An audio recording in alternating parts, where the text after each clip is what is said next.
खोसा साहब, आप मुझे थोड़ा टाइम देंगे क्योंकि इस पे मुझे थोड़ी चीज़ों की वजाहत चाहिए। आप कहते हैं जी कि वो पाक लेन कंपनी है, बैरिस्टर शहजाद अकबर साहब, और पाक लेन कंपनी के डॉक्यूमेंट्स हमारे पास, प्रोड्यूसर साहब स्क्रीन के ऊपर डालिएगा अभी। वो डायरेक्टरशिप किसके पास है? देखिए, डायरेक्टर तो उसके उनको फ्रंटमैन बताया गया है। पहले 2007-8 तक डायरेक्टर थे आसिफ अली जरदारी साहब।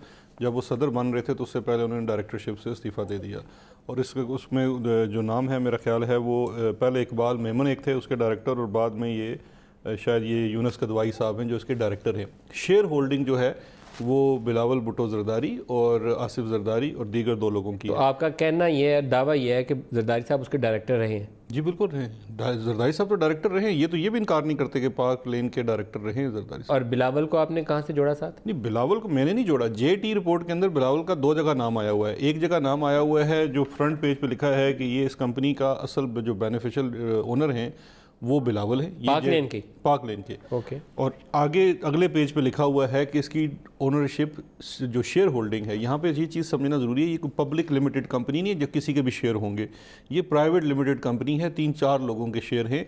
और जेटी रिपोर्ट का ये कहना है कि ये जो शेयर होल्डिंग है ये असल में इनकी अपनी शेयर होल्डिंग है, बाकी ये सारा ऐसे ड्रामा बनाया गया है और फ्रंटमैन है। ये जेआईटी का कहना है जिसका कोई जवाब सुप्रीम कोर्ट में जमा नहीं कराया गया। अब इनको इसकी जवाबदेही नैब के सामने भी करनी पड़ेगी। खोसा साहब, मलिक साहब बैरिस्टर साहब से ये पूछ लीजिएगा कि चीफ जस्टिस साहब ने जब ये ऑब्जर्व किया और पूछा इनसे, इस्तफसार किया कि बताइएगा बिलावल भुट्टो जरदारी का नाम किसके कहने पे आपने रखा है, जरा ये तो बता दें कि कौन किस ने रखवाया है बिलावल भुट्टो, बताइए जी। सर देखिए, ये बात तो उन्होंने जेआईटी से पूछी है, जिससे पूछी वो इसका जवाब दे देंगे। और अगर ये बात खोसा साहब को पता है ये बता दें। जो बात का कॉन्टेक्स्ट है वो बात का कॉन्टेक्स्ट ये है कि ये जो कंपनी इन्होंने खुद लिखा हुआ है कि 1979, देखें बहुत होता क्या है कि आप उस चीज़ को आउट ऑफ कॉन्टेक्स्ट पेश कर दें। ये कंपनी तो 1979 में बनी, उस वक्त तो बिलावल साहब पैदा भी नहीं हुए थे या शायद 1 साल के थे।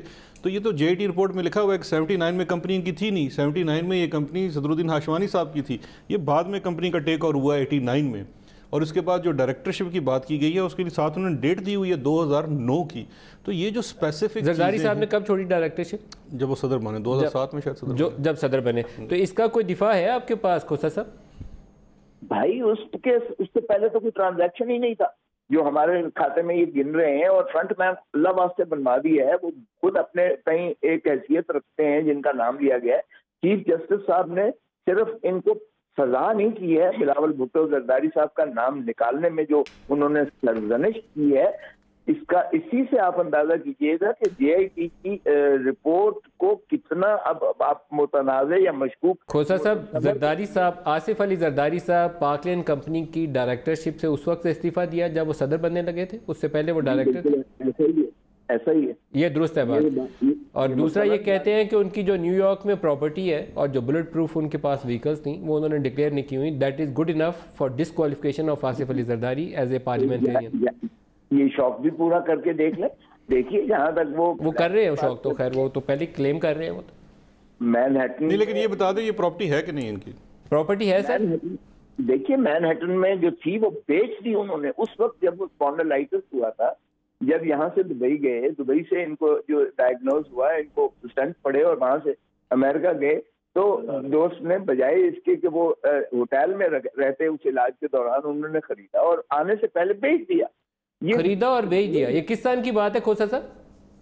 ये तो मेरे ख्याल में 10-15 साल पहले जब यहाँ से गए थे, उस वक्त बेल होने के बाद जब उनकी बेल हुई थी, और मैंने ही करवाई थी वो बेल। ये बैरिस्टर शहजाद साहब बहुत खुश हैं इस वक्त आपकी इस तस्दीकी जुमले के बाद, बताइएगा जी।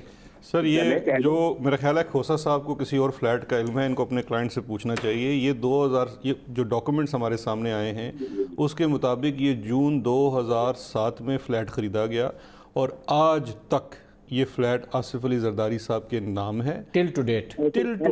आज भी ये स्टेट ऑफ न्यूयॉर्क से जाके उसके डॉक्यूमेंट्स निकलवा के देख सकते हैं। हमने तो निकलवा लिए हैं, मुसद्दका कापियाँ भी मौजूद हैं। अगर किसी को बेचा है तो उसका वहाँ पे अंदराज लाजमी है, किसी को ख्वाबो ख्याल में बेच दिया तो और बात है।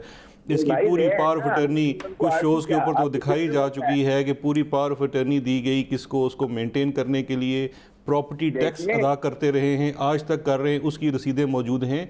यहाँ तक ये कहते हैं बेच दिया था, 2015 में पार्किंग स्पॉट जो था, जो पार्किंग स्पेस थी, वो अलग से खरीदी गई उस बिल्डिंग के अंदर, उसको भी $1.25 लाख की खरीदी गई, वो भी अपने ही नाम पे खरीदी गई।